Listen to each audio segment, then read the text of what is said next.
The 97-98 Ligue 1 campaign wasn't just a football season. It was an epic poem written by two unlikely heroes from France's working-class heartlands. This was the year that RC Lens, a club defined by struggles, defied every expectation to secure its first and only top-flight championship. The title race was a jewel of contrasting philosophies, a breathtaking narrative that came down to the final whistle of the final day. Both Lens and their formidable rivals, Metz, finished tied on an astounding 68 points, but in the end, the champion was decided by a sliver, a cruelly decisive metric of goal difference. Lens' high-risk, high-reward attacking philosophy proved just too potent to etch their name into history. This was no fluke. It was a triumph forged by a bold strategy that, against all odds, proved more dynamic than their rivals' defensive solidity. The stage for this drama was a French football landscape in flux. The Ligue had been restructured, shrinking from 20 to 18 teams and from 38 to 34 rounds. This change didn't just shorten the season, it compressed the competition, amplifying every point gained and lost. At the same time, the traditional giants, including defending champions Monaco, the star-studded Paris Saint-Germain, and the perennial powerhouse Marseille, were grappling with internal turmoil. Their struggles created a vacuum at the very top of the table, an opening that was waiting for a hungry, focused contender to seize. Before the season began, Lens was anything but a title contender. Their recent history was one of struggle, a club that had narrowly dodged relegation just months before. This history of near misses and desperation only magnifies the scale of their achievement. They were the underdog's underdog, a team forged in adversity and fueled by the fire of a community desperate for something to cheer for. Standing in their way was Metz, a club built on a foundation of discipline and steel. Under the tactical genius of manager Joel Muller, Metz had already tasted success, lifting the League Cup in '96. Their reputation was built on defensive fortitude, a rock-solid foundation that would become the very essence of their title challenge. While Lens sought to win with flair, Metz sought to win by refusing to lose.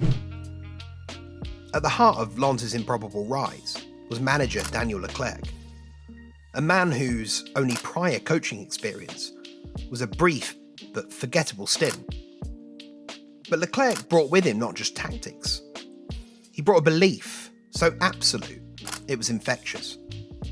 His philosophy was simple, yet radical. Wherever we go, Lens will play to win. He was a psychological alchemist, transforming a team of survivors into a band of believers.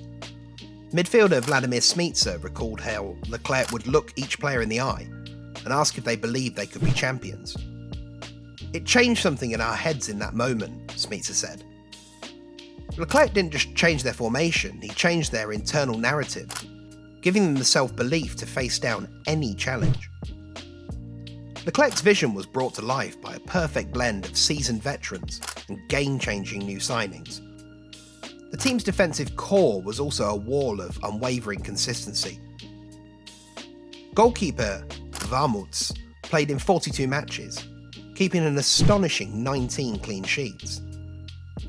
Meanwhile, stalwart defenders like Eric Sikora and Frederic Dehu appeared in over 40 matches each, providing the unshakable foundation for everything that followed. But it was the attack that truly defined their title run. Two crucial summer signings, playmaker Stefan Ziani and centre-forward Anto Drobniak, were the architects of their new identity. Ziani was a maestro, contributing 11 goals and 7 assists. Smicer, a Czech international, was equally vital on the right wing, bagging 7 goals in 28 matches. The spearhead of this new offensive unit was Drobniak. The Montenegrin forward was an instant sensation, finishing as the team's top scorer with 14 goals. His contributions weren't just about goals, they were about delivering the decisive blow. A combination of stable, experienced defenders and a potent attack gave Lens the perfect formula for their high-stakes approach. Metz' campaign was a masterclass in defensive football. Under the meticulous guidance of Müller, they built their strategy around an unshakable tactical discipline.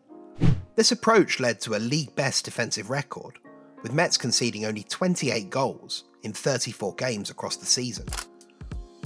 Anchored by defensive titans like Rigobert Song and Sylvain Castendouche, they were the most difficult team to score against in the league, a testament to their rigorous organisation. While the defence was a fortress, their attack was slightly less prolific. The team relied on the contributions of individuals like Bruno Rodriguez, who finished with 13 goals, and a young Robert Pires, who'd scored 11.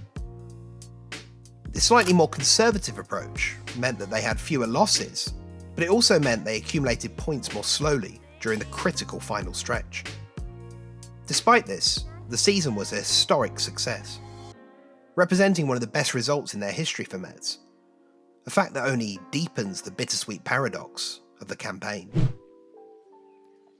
The air in northern France, perpetually tinged with a sense of coal and industry, held a different kind of tension in the summer of '97. It was a season where dreams were forged not in the grand boulevards of Paris or the sun-drenched Riviera, but in the gritty, industrial heartlands. This was the story of Lens and Metz, two working-class clubs who defied all logic to write one of French football's most compelling and heartbreaking stories. Lens began their campaign with a stuttering start. An opening day win against Auxerre was followed by a string of draws. The team, a vibrant mix of homegrown talent and shrewd acquisitions, seemed to lack cutting edge. Draws against Le Havre and Montpellier in the first 6 weeks left them adrift, with observers muttering about a season of mid-table mediocrity. Yet, a defiant spirit resided within their ranks. A 2-1 defeat away at Guingamp, followed by a solid 2-0 win over Toulouse, hinted at a slumbering giant. Their form, however, was as inconsistent as the northern weather. 3-0 demolition away from home against Bordeaux was followed by a draw with Monaco and a humbling 2-0 defeat to PSG. By the time October rolled around, their position was decent but not spectacular, hovering just outside the European places. Meanwhile, 150 miles to the east, Metz was a picture of serene, almost terrifying consistency. Their season began with a statement of intent, a 1-0 victory at Lyon. It was a sign of things to come. Under the masterful stewardship of Müller, Metz became a fortress. They were pragmatic, disciplined, and ruthlessly efficient. They strung together a series of victories, including a commanding 4-1 win over Bordeaux and a morale-boosting 2-1 victory against a star-studded PSG. By the time they drew with Lens 1-1 in late October, they were sitting pretty at the top of the table. Their brand of football was not always thrilling, but it was effective. They were the immovable object to Lens' more fluid, but sometimes erratic force. The winter months saw the two clubs' fortunes diverge in a way that defied the normal ebb and flow of a football season. Lens' form fluctuated wildly. They were capable of producing moments of magic, like the chaotic 5-4 victory over Cannes in November, a match that captured the very essence of their unpredictable nature. Yet they also suffered frustrating defeats, losing to Marseille and away at Le Havre. This rollercoaster ride meant that they remained in the pack, a good team but not a great one. The talk of title challenge was distant, a whispered dream rather than a tangible goal. Metz, on the other hand, just kept winning. They were a metronome of a team, ticking off victories with an almost mechanical precision. A 2-1 win over Guingamp and a 2-1 victory against Toulouse, followed by a dominant 3-0 thrashing of Monaco in late December, cemented their status as genuine title contenders. Their stadium became a fortress, and their 1-0 victory over Rennes in January was a prime example of their ability to grind out results. They were rarely spectacular, but they almost always were victorious. The league table, as it entered the new year, told an incredible story. Metz, a club with a fraction of the budget and the prestige of some of their rivals, were leading France's top flight. The second half of the season saw the drama intensify. Lens, after a solid run of form, hit their stride. A 3-0 victory against Lyon in early February was a statement of intent. They were building momentum one win at a time. A victory over Bordeaux, a tough defeat to Monaco, and then the crowning jewel, a dominant 3-0 home win over PSG. The stadium was rocking, the fans sensing that something special was brewing. The club had climbed into second place, and the gap to the leaders was narrowing. The stage was set for a monumental showdown in March. The entirety of France's footballing public had its eyes on this clash. The leaders Metz against the surging challengers Lens. A win for Metz would all but secure the title. A win for Lens would blow the title race wide open. The tension was palpable. The game itself was a masterclass from Lens. They were fast, clinical, and utterly dominant. Goals from Drobniak and Pedron delivered a shocking 2-0 victory for the visitors. The defeat was a psychological blow for Metz, a chink in their impenetrable armour. Suddenly, the narrative had flipped. Lens were top of the league. They were the hunters who had become the hunted, and they showed no signs of slowing down. A 3-0 win against Rennes and a 2-0 victory at Cannes, followed by a spectacular 5-1 demolition of Bastia, saw them maintain their perfect record. The Northern Giants were on an unstoppable run, their form peaking at the right time. Metz, on the other hand, stumbled. They recovered from the Lens defeat with a narrow 1-0 win over Guingamp, but the momentum was slipping away.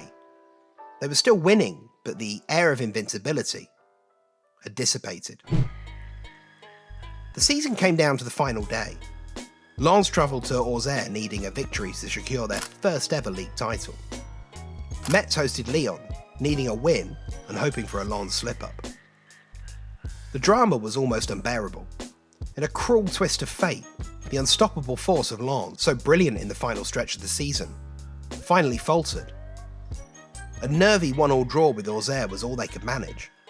They'd done everything right, a late-season surge that would be the envy of any team, and yet they'd fallen just short. The final whistle blew, and their fate rested on the result of a match 150 miles away. Metz had done their part. A scrappy 1-0 victory over Lyon sealed their season with a win. But it wasn't enough. They'd finished with the same number of points as Lens, and the tiebreaker was goal difference. A cruel mistress that had haunted so many teams. And in the end, it was Lens who emerged victorious. Their superior goal difference of plus 25 compared to Metz's plus 20 earned them the title. The celebrations in Lens were jubilant, a cathartic release of decades of hope and expectation. The story was complete. A team of underdog dreamers had defied the odds to win the league. But spare a thought for Metz. They'd led the league for so long, played with a consistency that belied their stature, and only faltered at the very end. The 97-98 campaign was not just a story of victorious Lens, but also a tragic tale of a Metz team that came so close. Their journey was a testament to grit and determination, a story that deserves to be remembered, just as much as the champions. It was a season of two champions in many ways, one of whom just happened to lift the trophy. The final league standings reveals the key differences between the two title contenders. Lens won the title despite having one fewer victory and two more losses than Metz. This seemingly contradictory outcome is explained by examining their goal difference. Their more prolific attack, which scored 55 to Metz's 48, provided that crucial advantage in goal difference, which ultimately secured the title. The attacking power of Lens' new signings directly contributed to their decisive goal difference. The combined output of their top three attackers, 32 goals, surpassed that of Metz's top two attackers, 24.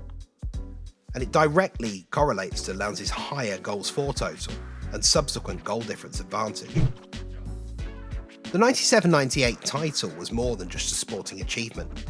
It was a cultural milestone. In a former coal mining region, facing steep economic decline, the victory became a source of immense regional pride and identity. It was a symbolic triumph that transcended the sport itself, breathing new life into a community. The triumph paved the way for a brief but glorious era for the club, which included qualification for the Champions League group stages and a run to the UEFA Cup semi-finals.